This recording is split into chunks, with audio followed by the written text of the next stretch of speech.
السلام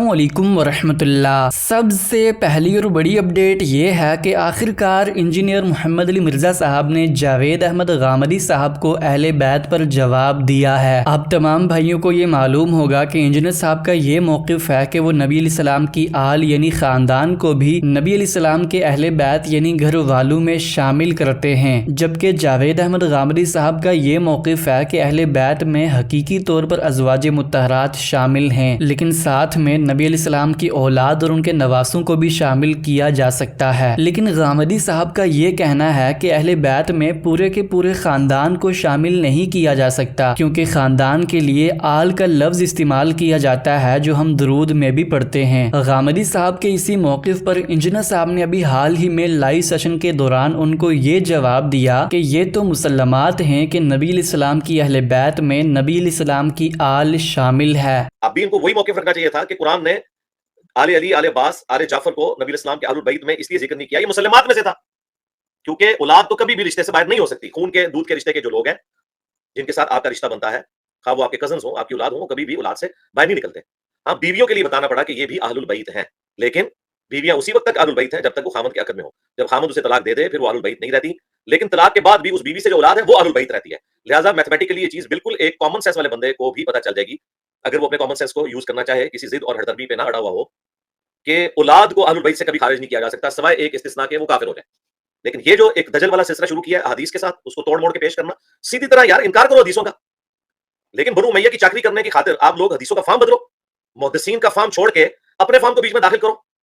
محدثین سے حدیثیں لے رہے اور فارم اپنا تون رہے ہو بیچ میں، ظالموں منکرین حدیث ہو جاتے ہیں نا، کوئی غم نہیں تھا، حدیث کی تعریف نہیں کرنے دیں گے، بالکل چمڑی اتار دیں گے علمی طور پہ جو بندہ بھی حدیث میں گھسے گا۔ ٹھیک ہے، تم لوگوں کا لیول نہیں ہے سمجھ رہا، ادروائز جو تم اس وقت ناسبیت کا جھنڈا اٹھائے ہوئے ہو نا، میں ایک ایک کر کے کپڑے اتاروں نا کہ جہاں جہاں تم لوگوں نے دجل کیا ہے حدیثوں کے ساتھ تو چھوڑوں نا،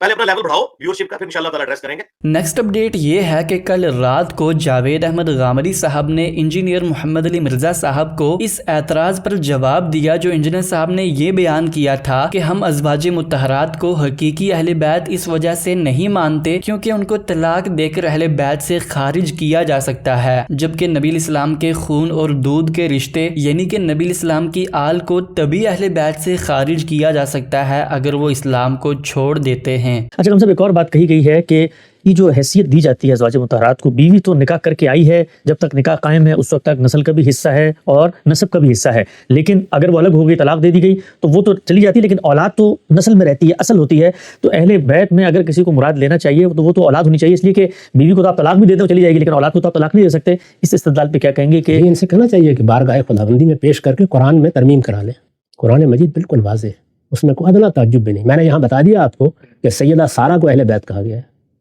اس کے بعد کوئی گنجائش رہ جاتی ہے باقی؟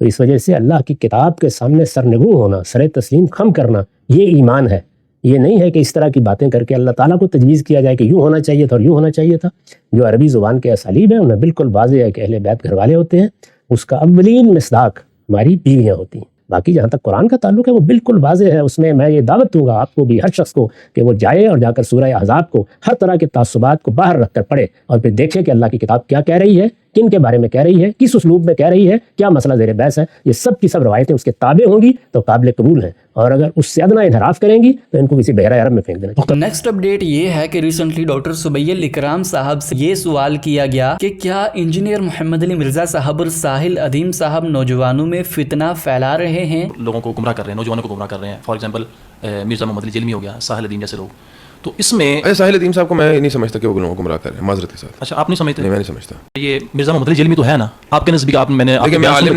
نہیں ہوں، میں مرزا صاحب کو اتنا سنتا بھی نہیں ہوں، بلکہ انفیکٹ میں نے مرزا صاحب کی کوئی دلیلوں کو رد بھی کیا ہوا ہے۔ ڈاکٹر صاحب آپ میری بات، میں آپ کو یہ بتا رہا ہوں کہ میں یہاں پہ ایک طالب علم ہوں دین کا، بلکہ کم علم ہوں، ٹھیک ہے؟ بات سنیں، نوجوانوں کا ذہن دین کے نام پہ کوئی نہیں خراب کر رہا، کوئی بھی نہیں کر رہا، میڈیا کر رہا ہے۔ آپ کے جو ڈرامے بن رہے ہیں پاکستان کے اندر، جو فاشی کے اڈے کھلے ہوئے ہیں یہاں پہ، جو یہاں پہ بغیرتیاں ہو رہی ہیں، وہ خراب کر رہے ہیں نوجوانوں کو۔ دین کے نام پہ خراب کر رہے ہیں، ہم نے دین کو بلیم دے دیا، ہم دین کو ذمہ دار ٹھہرا رہے ہیں نوجوانی خرابی کا۔ یہ وہ کنسیپٹ ہے جو کہ تباہی کا باعث بنتا ہے۔ اور میں دیکھیں، میں کیوں نہیں بات کی، آپ نے دو بندوں کا نام لیا، میں نے کیوں نہیں ان پہ بات کی کہ یار کیا دین کے نام پہ خرابی ہو رہی ہے؟ نوجوان کو خراب ہونے کی مزید ضرورت، دین خراب کر رہے ہیں، ڈرامے خراب کر رہے ہیں، ٹک ٹاک کا کیوں نہیں ذکر کرتے؟